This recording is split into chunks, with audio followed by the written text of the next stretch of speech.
Welcome, I'm Stavros Mastrogiannis, and today we're going to talk about protein. How much protein do we really need? Okay, that is a question that I've been asked a lot. How much protein should I be eating? How much protein? And you hear all the commercials on TV, they're constantly advertising how much protein the product needs.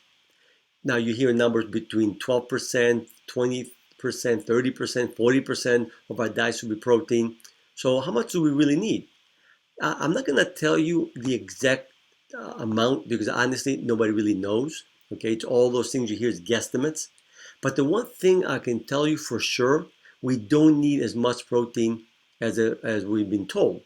And again, I'm gonna give you the facts and you make up your own mind. And by the way, just so you know, I didn't have the same beliefs about protein. As a matter of fact, I was certified to teach a diet similar to the Joan Diet, which was basically a high protein diet, 30% protein, 30% fat, and 40% carbs. Now, the one good habit I got into early on in my life actually was to go out of my way to read things I don't agree with. Okay, I actually don't even remember how I picked up the habit, but I would go out of my way to read things about, you know, vegans and eating low protein, and what I found over time, I start changing my mind, because the one thing I can tell you is that if you keep reading things you don't agree with, two things will happen: or you're going to change your mind, or you're going to strengthen your position, because you got to understand the other side too to make sure that you are correct. Now, the first study that came across that made me think was the China project. It was done by Cornell and Oxford University and the Chinese government. And basically, this study was done. It was a observational study. It was done in the early 80s. And what they looked at was Chinese people. Now, Chinese people tend to live and eat the same food throughout their lives. And what they discovered was, as animal product intake went up, so did heart disease and cancer. So they're gonna maybe start thinking maybe what I was teaching maybe wasn't 100% correct. Unfortunately, when they made the recommendation to the US government as far as how Americans should eat, which was to cut down the amount of meat that we eat, they changed it to we need to cut down saturated fats. Unfortunately, that wasn't the original recommendation.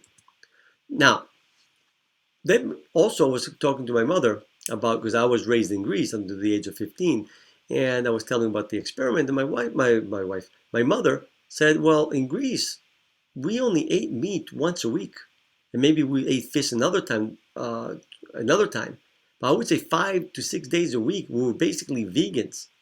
So yeah, well, by the way, we did have some cheese too, but we're eating a diet high in fruits and vegetables, very low in meat. And during the time I lived in Greece, thin and healthy was the norm, and cancer was a rare disease.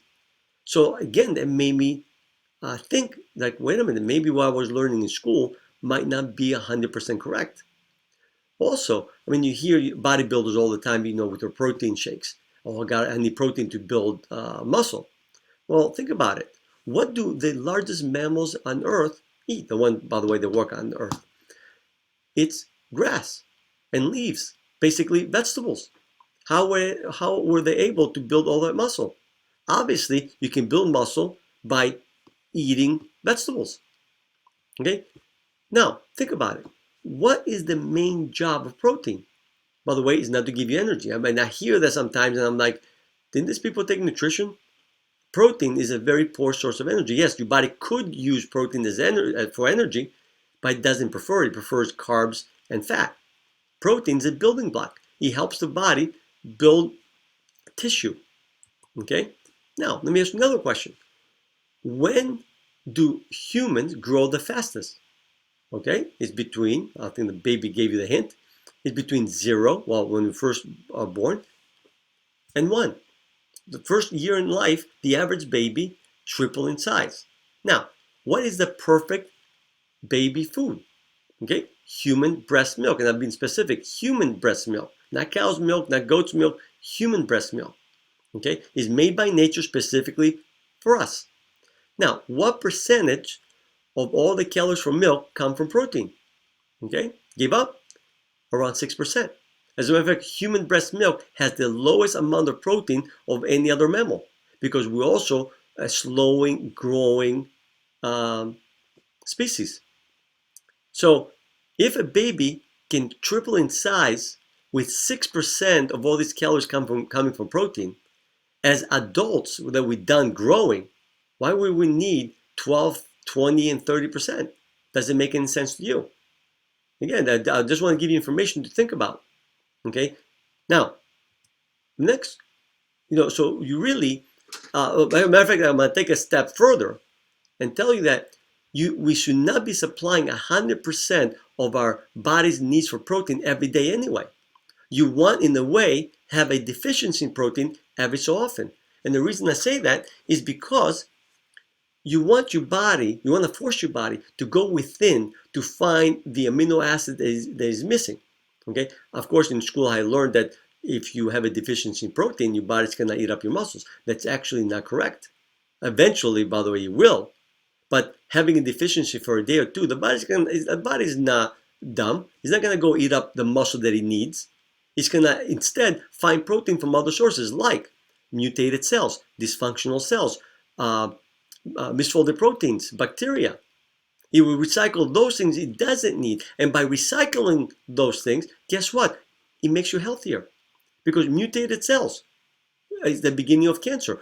Misfolded proteins, it's the beginning of dementia and other mental diseases. By the body recycling and not allowing them to accumulate, it actually is extremely healthy. So now the next question is, then how come we believe that we need that much protein? How come all this belief that we need protein in everything? Protein everywhere you turn. They advertise how much protein the product has as like it's a good thing.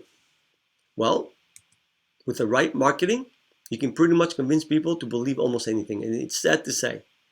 So to me, I always tell people, question the source. You see a study, the studies today to prove whatever you want. Question who paid for the study. Again, studies can be easily manipulated. And again, don't take my word for it. It's a really great book out there, Food Politics, that explains how the food industry has manipulated a lot of the research and a lot of the recommendations from our government. So I hope this will make you stop and think about the amount of protein that we need. Thank you for watching. If you're new to my channel, please subscribe, and I'll see you in the next video. Thank you.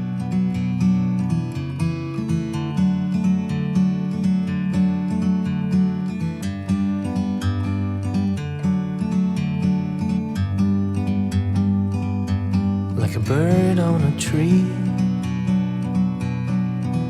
I'm just sitting here